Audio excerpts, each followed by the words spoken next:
Okay, this is about complying with Google Voice messaging and also using multiple AIs that are connecting via phone number to talk to each other. So the two AIs that we will demonstrate is a Call Annie and also Call ChatGPT.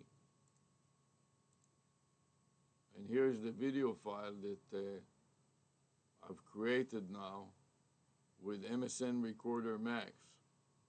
In addition to that, I want to use another recording system that are called PSR, Problem Step Recorder. So I'm clicking it, and then I'm starting a new recording. Notice that my previous recording had 4 steps in it, and every step involves a screenshot and step number and the time and date and what the users did. In this case, user touch gesture in step number 3.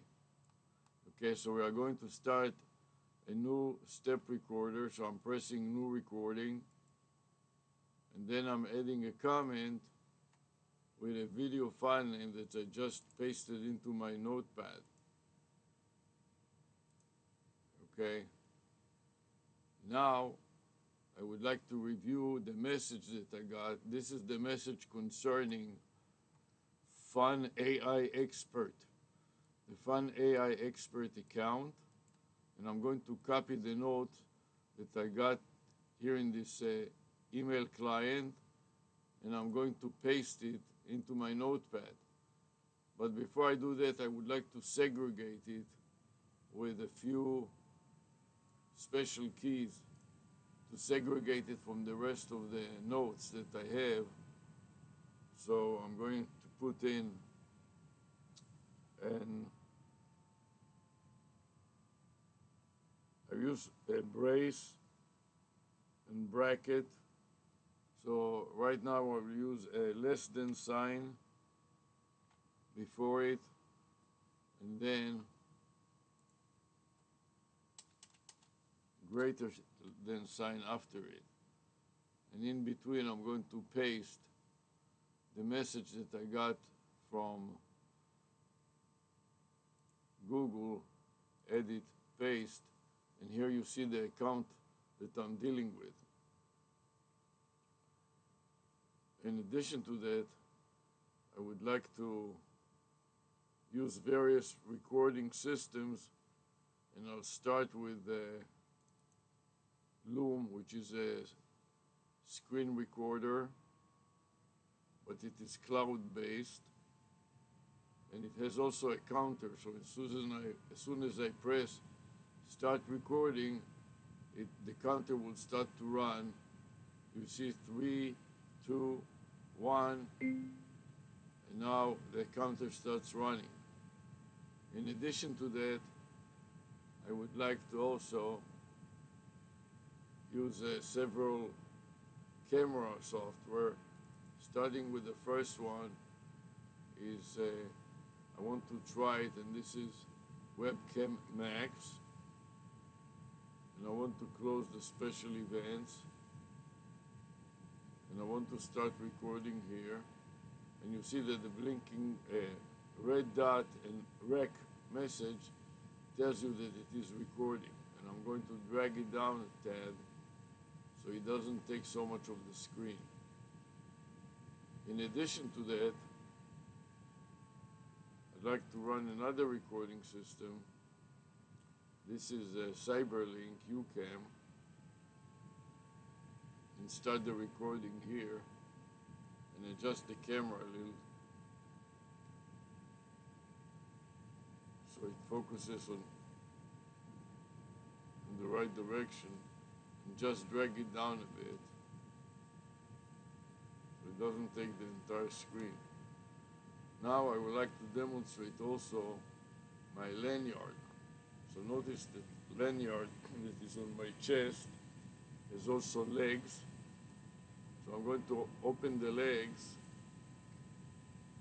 and tighten up the knobs. It has 2 knobs. one on the left side, my left hand, and the other one on the right side. Then I can take out the phone, which also has a power bank in the back, and turn it on, swipe it, close everything else, close all the apps, then select camera, and then start the recording. Notice once I start the recording, I drop it in my lanyard, and I can drop down my gaze and see what the camera is shooting right now or is filming right now. This is why it is important to have this lanyard detached from the body, from my chest, about, what is it, 5 or 8 fingers away. So I can monitor it all the time, and when it stops working, I can deal with it. At this point, I want to activate Kolani and select the sign in, web, phone access. So first, before I do anything, I would like to select my email address that I'm going to use. And this is funAIexpert@gmail.com. So I'm going to mark it here. Maybe simply add @gmail.com. I just copy it from above. Copy it and paste it right after the account name. .com. And then copy to the clipboard buffer.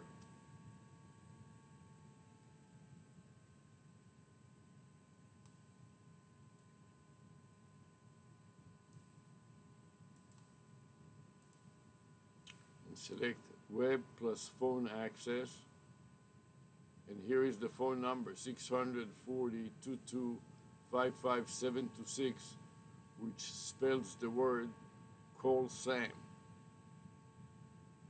You can click it on save the number. I don't know what that does.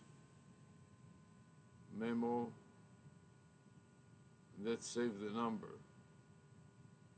I don't know what that does, but we can try it.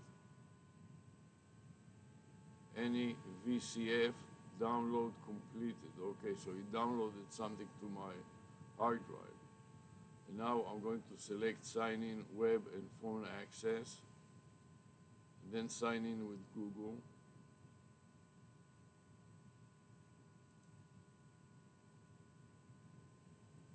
And then scroll down to paste the name of the account that I'm going to use.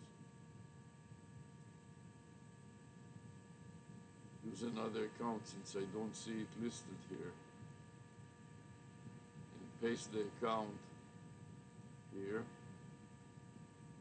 Next. Cannot find your Google account. Okay, so that is a problem. Maybe I first have to log in with this Google account.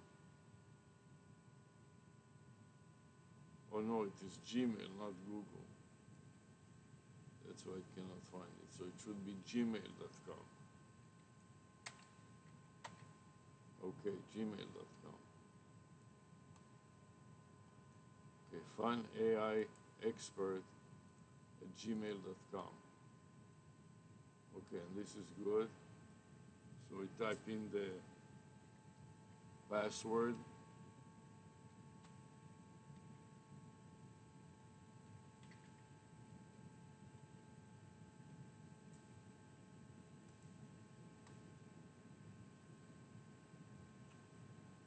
Continue, share your name, email address, language preference, and so on.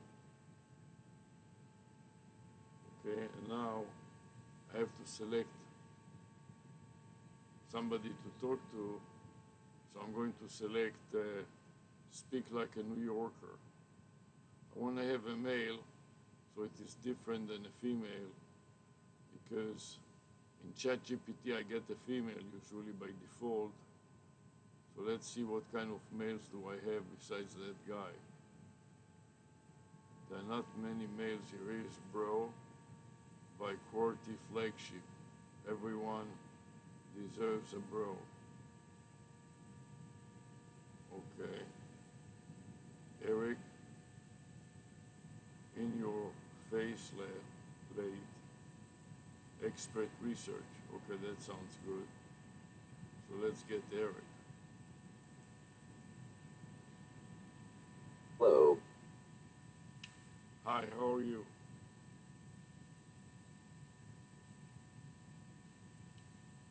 Please provide a topic or question you would like information about.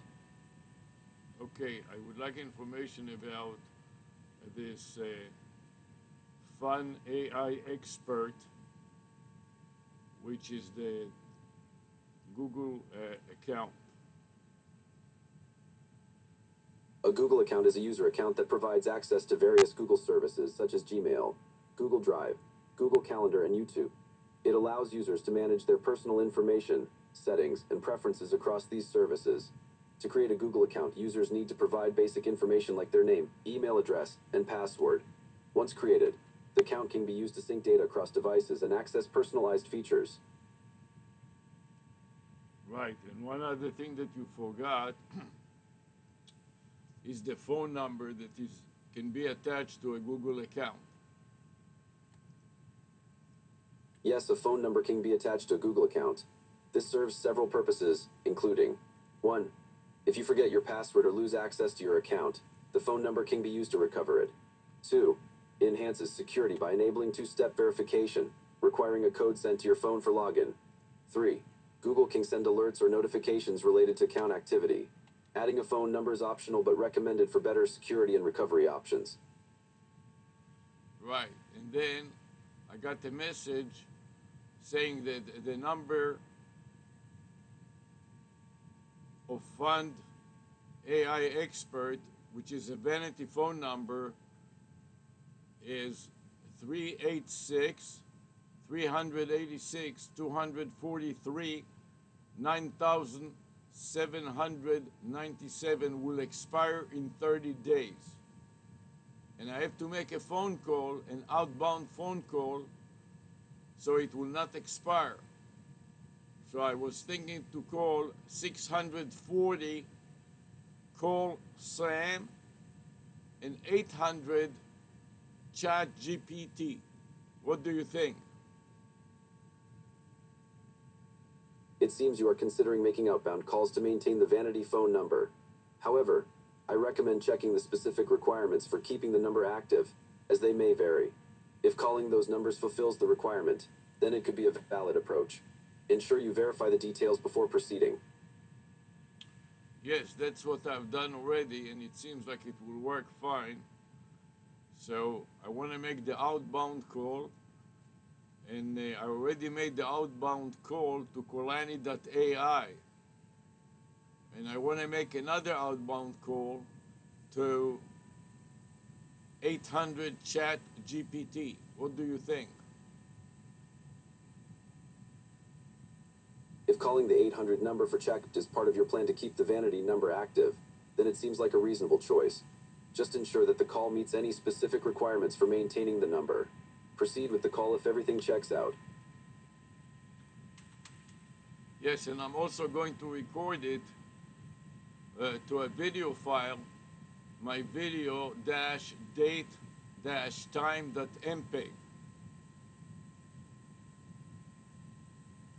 It sounds like you plan to record your call as a video file named in the format MyVido-Datetime. Ensure you have the necessary permissions to record the call and that your recording setup is functional before proceeding. If you need assistance with recording techniques or software, let me know.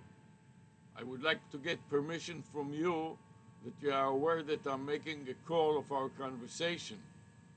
Can you give me such a permission? As an AI, I do not have the ability to grant permissions or consent. However, it is important to ensure that you comply with local laws and regulations regarding recording conversations, including obtaining consent from all parties involved if required. The only party is you. for now. The other party later on, as soon as I get into the account, will be 800 Chat GPT. Understood. Just ensure that you inform anyone you are speaking with that the conversation is being recorded, as this is often a legal requirement. If you have any further questions or need assistance, feel free to ask. Yes. I would like you to converse about this matter with the 800 Chat GPT. What do you think about that? If you plan to converse with 800 CHAT-GPT regarding your matter, it's essential to clearly communicate your purpose for the call and any specific questions or concerns you have. Make sure to follow any guidelines they provide during the conversation. If you need tips on how to structure the call or what to ask, let me know. Yes, furthermore, I want to record it in a local file. I'm going to record it in my Google Voice file. So I have a record of what I did. In case later on that I want to investigate it, I can go to this Google subfolder and retrieve it and view it.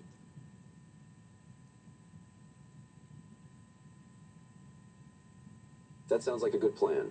Storing the recording in a Google Voice file will allow you to easily access and retrieve it later for any investigations or reference you may need. Just ensure that your Google Voice settings allow for call recording and that you are familiar with how to access the folder where the recordings will be saved. If you have any questions about managing your Google Voice files, feel free to ask. Yes, and the next thing is I want to log into my account, Fun AI Expert. So I'm going to mark it first with a cursor. Then It seems you are copy it to the clipboard buffer by edit, copy, and then navigate to a browser and try to log into that account. That sounds like a clear plan. After copying your credentials to the clipboard, open your web browser, navigate to the login page for the account, paste the credentials into the appropriate fields, and proceed to login. Ensure that you are on the official website to maintain security. If you encounter any issues during the login process, feel free to ask for help. Yes, so first of all, right now, I'm in the message that Gmail or Google sent to me via Gmail telling me that your Google Voice number will expire in 30 days, and I want to delete this message since I'm going to make an outbound call that will not require to worry about this message anymore. If you wish to delete the email notification from Google regarding your Google Voice number expiring, simply go to your Gmail inbox, find the message, and select it. Then, click on the trash bin icon to delete it. This will remove the message from your inbox. Just remember that deleting the email does not affect the status of your Google Voice number if you still need to make the outbound call. Yes, I've done that, and now I selected the email account menu and I click on use another account so I can paste in this account into my notes. So I pasted it, Fun AI Expert, and then next, and then I enter Please the continue. password, and now that I'm in the account, I can proceed. Google. Great. Now that you're logged into your account, you can proceed with your intended tasks, whether it's making the outbound call, accessing information, or any other actions you need to take. If you need assistance with anything specific, just let me know. Yes, so I'm saying that not now, I don't want to deal with anything else now. And then I go to the Gmail account to see if there are any messages there that are relevant. And of course, there is the message, your Google Voice number will expire in 30 days. So I see all these messages in some junk mail. I'm marking them all, and then I select the delete and delete them. That sounds like a good approach to manage your inbox. By marking the relevant messages and deleting them, you can keep your Gmail organized and free of unnecessary clutter. If you need help with anything else or have further questions, feel free to ask. Yes, the next thing is I want to turn on Chat GPT, so I'm going to call and make an outbound call So I copied the 800 chat GPT from my notes and I pasted it in the enter name of account. Once you've pasted the 800 CHAT GPT number into the enter name or number field, you can proceed to initiate the call. Ensure that your microphone and speakers are working properly for a smooth conversation. If you need assistance with anything during the call, let me know. Hi, I'm ChatGPT, an AI assistant. Just so you know, our conversation may be reviewed for safety. By continuing this call, you agree to OpenAI's terms and privacy policy. So, how can I help you today? Help me figure out what can I do with a vanity phone number that spells the word fun AI expert.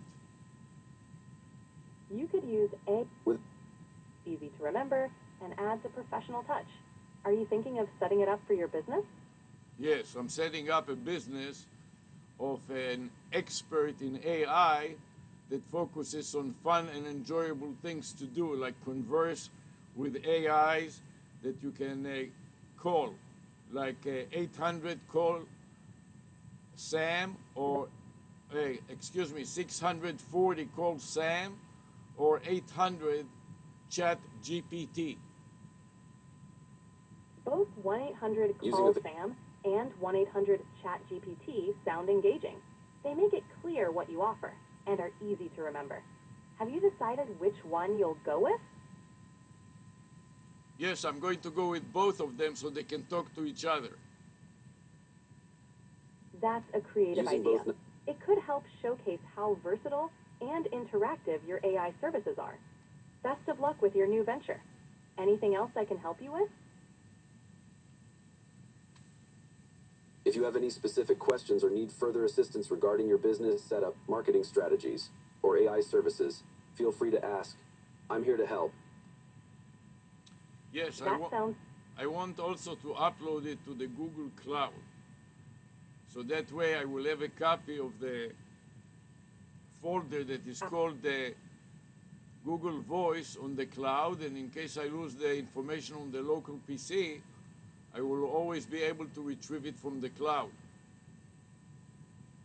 Great plan. Uploading your files in Google Cloud? Yes, so upload your files. I selected new folder, and then I selected folder to upload, and then I'm going to paste the path to the Google Voice folder with Control V at the folder data entry on the select folder to upload dialog box. Exactly. Using the folder to upload dialog box, you can either drag and drop your folder or use Control V to paste the path and start the upload. This will create a backup in your Google Cloud under the Google Voice folder. Say, once the upload is complete, you'll have a secure backup of your Google Voice folder in the cloud, ensuring that you can access it anytime from any device. If you need further assistance with the upload process or anything else, let me know. So I click the upload button, and now it is asking me upload options, replace existing folder or keep both folders. So I check marked keep both folders, but I wonder how many generations of folders would it keep? Would it be only 2 versions of the folders, or 5 or 10, or unlimited number? typically, selecting Keep Both Folders will create a new folder with a different name, like adding a number to it. There's no set limit, but it's good to manage versions to avoid clutter. You can always rename or delete older versions manually. Does that help clarify? If you have more questions or need further details about managing your folders in Google Cloud, feel free to ask. Yes. You're welcome. If you have any more questions or need assistance in the future, feel free to reach out. Have a great day. I got a message from Google saying that there are 346 files that have been uploaded, and it is now at file number 200. Great. It sounds like you're uploading. You're very welcome. If you have any other questions or need assistance, feel free to ask. Yes, and now I want to also save it in another folder yet, using the grandfather, father, son algorithm of backup and recovery. I want to have multiple folders, so I'm having two folders on this PC with different names. One is the Google Voice folder, and another folder will be a folder with the name of the account, Fun AI Expert. And then I will also upload both of them to the Google Drive. What do you think about this backup and recovery algorithm, the grandfather, father, son algorithm of backup and recovery? The grandfather, father, son backup strategy is solid. It offers multiple restore points, reducing the risk of data loss. Having separate folders like Google Voice and Fun AI Expert on your PC and in Google Drive adds extra layers of protection. Just remember to regularly update and manage these backups. Need help setting it up? I know, right now I'm looking for the Fund AI Expert. Once you've located If you're looking, you can follow a similar process as before. In your Select the grandfather, folder, father, use the son strategy. Let me know if you need any more guidance with the process. I have trouble finding the account, so I'm in the letter Fun AI Expert. Now that you've found it, you can go ahead and upload the Fun AI Expert folder to Google Drive. Just follow the same steps as before, and you'll have it backed up in no time. Need a hand with anything else? Yes, I'd like to copy the path and insert the path before the file name, separated by a backslash. So I have a string that contains the complete information. That's right. To create the full path will... Great. Go ahead and use that path string, to upload the Fun AI Expert folder to Google Drive, and you'll have your backup all set. Let me know if you need any more help. If you have any further questions or need assistance with anything else, feel free to ask. Yes, so now I want to upload it to the Google Drive. So I find the plus new icon and I click on the new icon, and then I select folder upload, and then I'm pasting the path and the file name string into the folder field. Perfect. When uploading a folder to Google Drive, you don't need to paste the path and file name string into the folder field. Instead, after selecting folder upload, navigate to the folder you want to upload using the File Explorer dialog that appears. Select the folder EG, Fun AI Expert, and click Upload. This will upload the entire folder and its contents to Google Drive. If you need further assistance, let me know. Yes, so I've uploaded it, and it says 404. So I put an X in front of the string to document the fact that I've saved it and uploaded it. And at the end of the folder name, I put the number 4 to indicate that it uploaded 4 files. Got it. Using an X at the beginning of the string to document the upload is a good practice.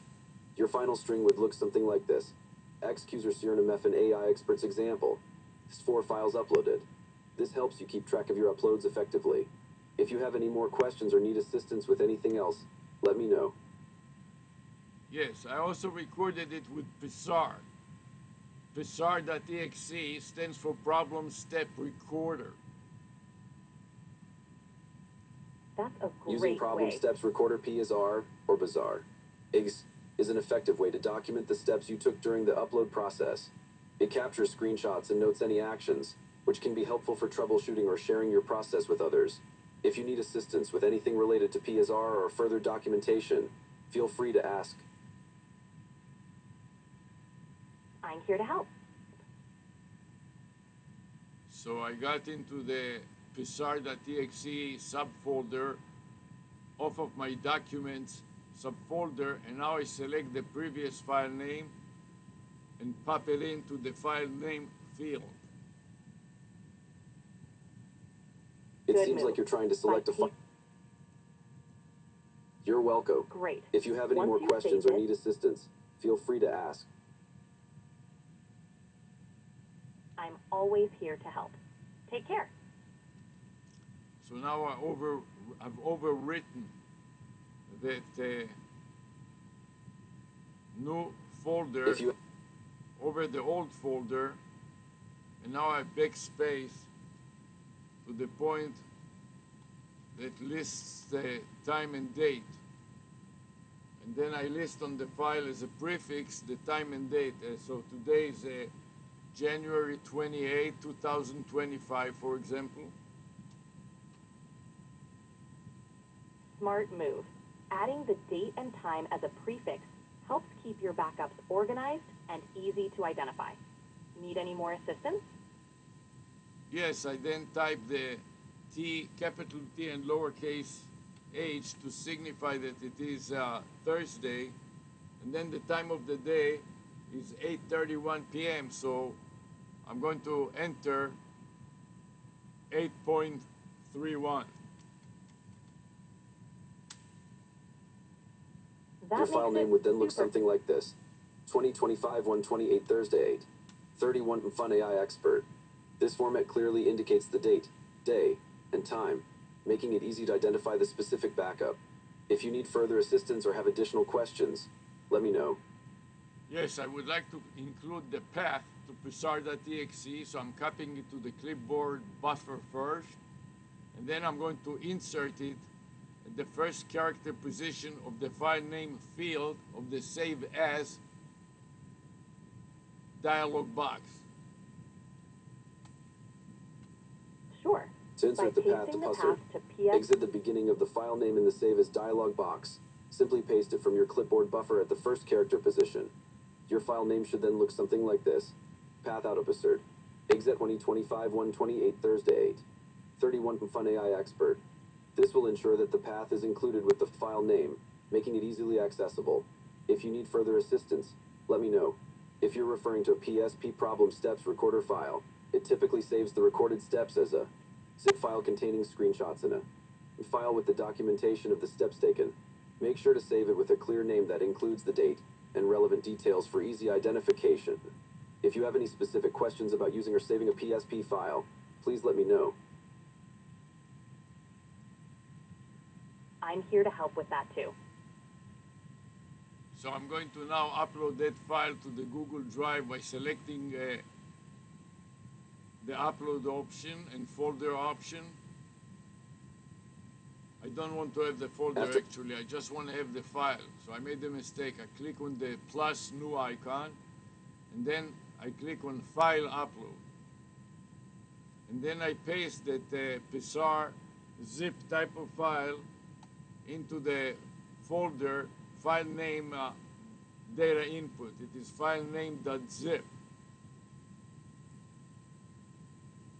Perfect. To upload just the By PSP selecting zip just file, the file. after clicking on File Upload, you should navigate to the location of your PSP zip file, select it, and then click Open or Upload. You don't need to paste the file name into the input field. Simply selecting the file will start the upload process. If you have any more questions or need further clarification, feel free to ask. This is it. And now I recorded it to multiple folders, starting with the cloud recording from Loom, and I'm going to click the stop recorder and play it back to see how good is the quality of the recording. That sounds like a solid plan.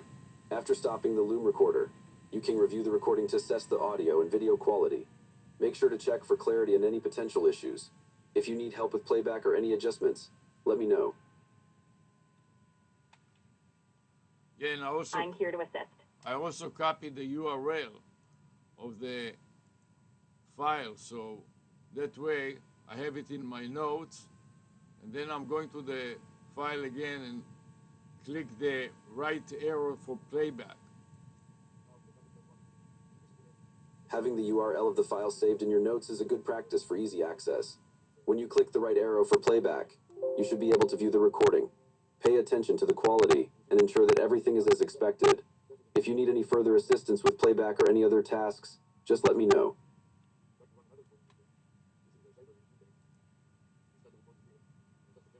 I'm here to help.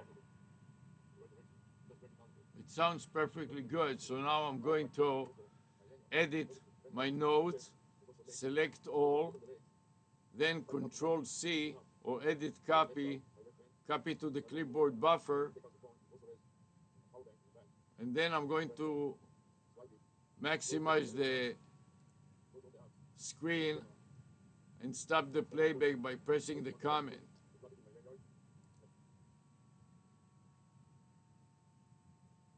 To stop the playback, you can typically press the stop button or the pause button in the playback controls. If you are referring to pressing a specific key or button to stop the playback, ensure that you are selecting the correct option in the Loom interface. If you need further assistance with the playback or any other related tasks, please let me know. Yes, and in the meantime, I made a comment, and I now I click on plus add chapters. Adding chapters to your Loom recording is a great way to enhance navigation. By clicking on plus add chapters, you can designate specific points in the video for viewers to jump to, making it easier for them to find relevant sections. If you have any questions about how to effectively use chapters or any other features, feel free to ask. And then I click the add tag number symbol, add tag icon, and click the various tags like plain, lanyard, inspection, in, artificial. I'm limited to 10 tags. When adding tags to your Loom video, you can typically use up to 10 tags to categorize or highlight key topics related to the content. Tags help viewers quickly identify the main subjects of the video, improving searchability and organization. If you have specific tags in mind, such as lanyard inspection or artificial, be sure to enter them accordingly to enhance the video's relevance. If you need further assistance with tagging or any other features, feel free to ask. When adding tags, you can typically choose up to 10 relevant tags to categorize your content effectively. Tags help in organizing and making your content more searchable. If you're focusing on lanyard inspection in an artificial context, consider tags that relate to both the inspection process and any relevant artificial technologies or methodologies. If you need help brainstorming specific tags, let me know.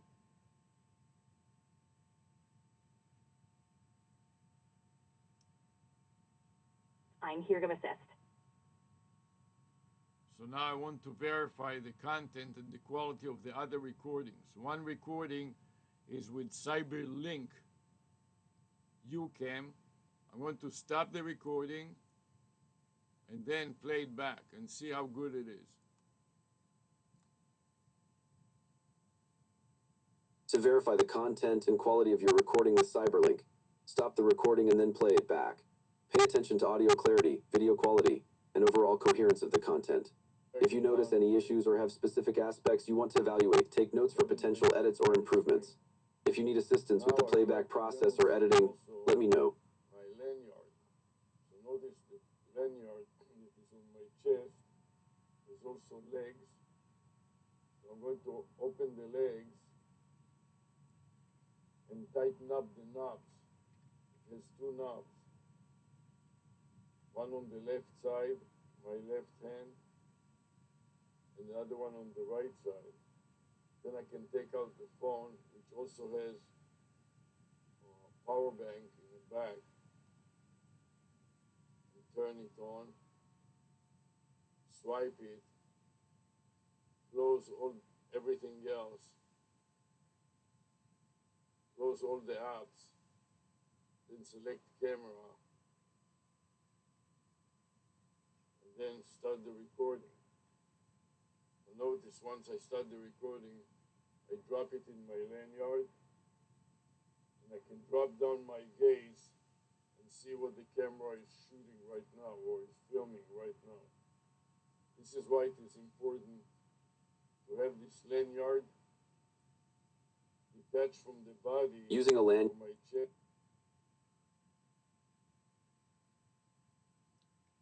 I see you're utilizing a lanyard to keep the camera steady and maintain control. It's a handy tool for ensuring smooth recording. If you have any questions about using the lanyard or anything else, just let me know.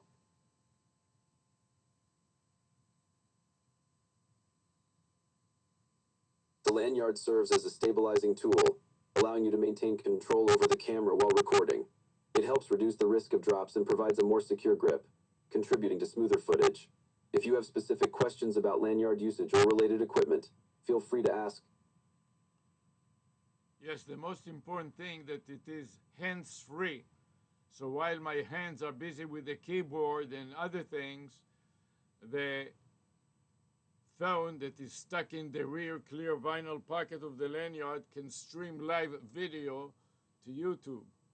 So this is a neck, wallet, phone and badge holding lanyard supported by a three-legged easel where two legs are attached to the back of the videographer, in that case me, with carabiners that are extending from the bottom of the leg to the back of the videographer and are interlocked. So there are two legs, one over the pectoral muscles and another one underneath the pectoral muscles, or the breath of a female. That way I can drop my gaze and I can see what my phone is filming, recording, and or streaming in real time, and if it's suspended or stops for some reason, I can renew it as soon as possible. This setup allows for real-time monitoring of your phone's recording or streaming capabilities, ensuring you have immediate access to adjust settings or resume if needed. The strategic positioning of the lanyard and legs provides stability and hands-free functionality, making it easier to manage other tasks while maintaining control over the recording process. If you need more information on optimizing this setup or troubleshooting, let me know.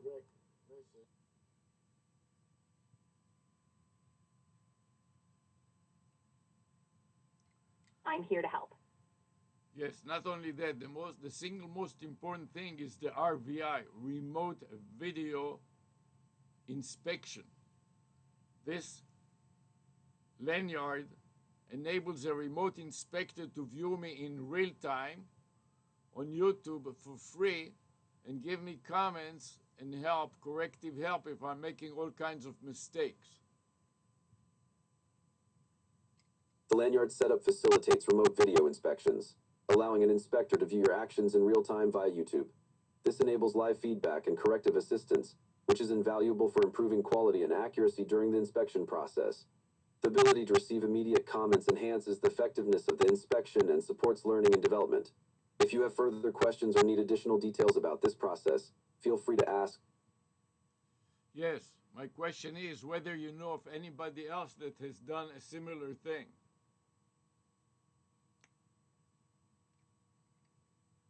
Yes, I'm not a remote video inspections using similar setups have been employed in various industries, including construction, manufacturing, and maintenance. Professionals often use wearable cameras or smartphones attached to lanyards or harnesses to stream live video for remote guidance. This practice is particularly common in fields like plumbing, electrical work, and industrial inspections, where experts can provide real-time feedback and assistance from a distance. If you need examples or specific case studies, I can provide more information. Yes, can you provide me a specific case study, but more importantly, case study that include a neck, wallet, phone, and badge holding supported by an easel attached to the chest of the videographer. While specific case studies detailing the exact configuration of a neck wallet, phone, and badge holding supported by an easel attached to the chest of the videographer are limited, similar setups have been utilized in fields like telemedicine and remote training. One relevant example is a telemedicine initiative where healthcare providers use wearable technology to stream consultations. In these cases, the provider may use a lanyard or harness to secure a smartphone, allowing them to interact with patients while having their hands free for examinations or procedures. The real-time video streaming enables specialists to provide immediate feedback, similar to your described setup. For precise case studies that match all your specifications, further research may be needed, as most documented examples focus on general remote inspection or telecommunication technologies without the specific equipment configuration. If you require more detailed information or a different angle, let me know. Yes, I require a different angle that will make it easier to record it in secret. For example, to record police abuse or police using extra unnecessary force, one can flatten the legs of the easel that will make the lanyard attached to the chest of the videographer, making it very difficult to realize that. Just FYI, there's a monthly usage limit for 1-800-CHAT-GPT, and you're getting close to reaching it. You have about 5 minutes remaining this month. To talk for longer, download the ChatGPT app at chatgpt.com/download. Okay, so the most important thing is this facet or this angle of this contraption. That is, it is covert but hidden in plain sight.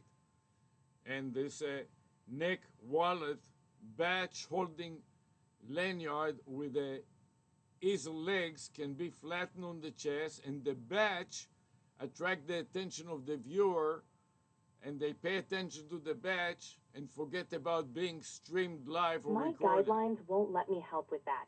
Can I help you?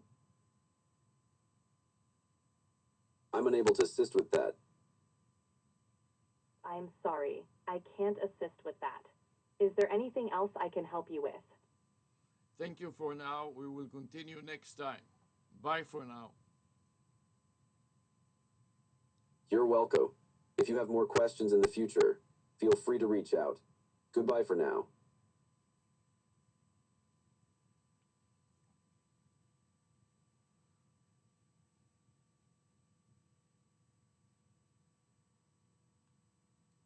Thanks for chatting. Goodbye. Bye. Goodbye. Goodbye. Goodbye. Goodbye. Goodbye. Bye-bye.